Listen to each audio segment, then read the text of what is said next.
Oh, you know what? I'll just do it. Yeah. Hi. I don't know if that works. I'm Daphne Hawks, and I'm an Episcopal priest. I'm retired. I'm a grandmother of 6 children, grandchildren, and 4 children who produce the 6 grandchildren. I have, let's see, I was married for 25 years. My husband was a surgeon and died in a plane crash in 1985. I had 4 teenagers at the time, so we continued to live in the same place. And when my husband died, there was no question, of course, about the fact that I was his spouse, and I inherited everything that we owned together. Legally, it said I was ex, in Latin means end wife, but there was no problem. 25 years, and financially, or legally, or emotionally, except for a great deal of grief. And 15 years later, well, in between that, I was a chaplain and an ethics teacher I've been in different parishes in New Jersey, but I went up to Massachusetts when my youngest son went to college and was a chaplain and taught ethics at a Episcopal boarding school. And I found that so many of my students that's not right, I'll rephrase that. A number of my students who were depressed, and 2 or 3 who had made suicide attempts, would come to me and tell me that it was about their sexual orientation. And that really, really hit me, because I have 4 kids, and then 15 years after my husband died, I fell in love with a woman. And she was a doctor also, and had been married, and we decided to live together. My kids, who were in their 30s by then, loved her very much, thought she was wonderful. Neither of us wanted to be married to each other. She had been married, and 3 years actually, after we became partners, we had a domestic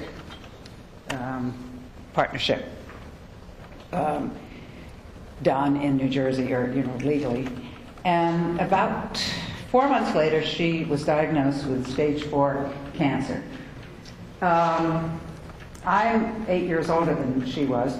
We were a little bit, or close in age, but she was younger, so I never thought something like that would happen. In the time between my husband's death and, say, 5 years or so later, my first child was married, and I did the wedding. And it was great joy. They have 3 children now. The second child was married, and I did that wedding as an Episcopal priest. And they have 2 children. And the third child is not married. The 4th child was married and has a small little boy now. And they all really loved my partner. So they were very horrified when they realized she had cancer.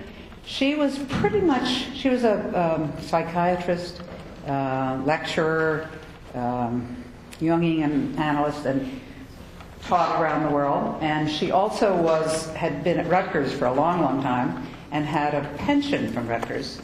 And after she died, I'll do it very fast. After she died, we found that 22 years before she had written a statement for a beneficiary, but it was ERISA, is that the title, the funds? So my lawyer, who was settling the estate, assumed that I was the legal beneficiary of that because we were domestic partners, which, as you know, wasn't the case, and I wasn't.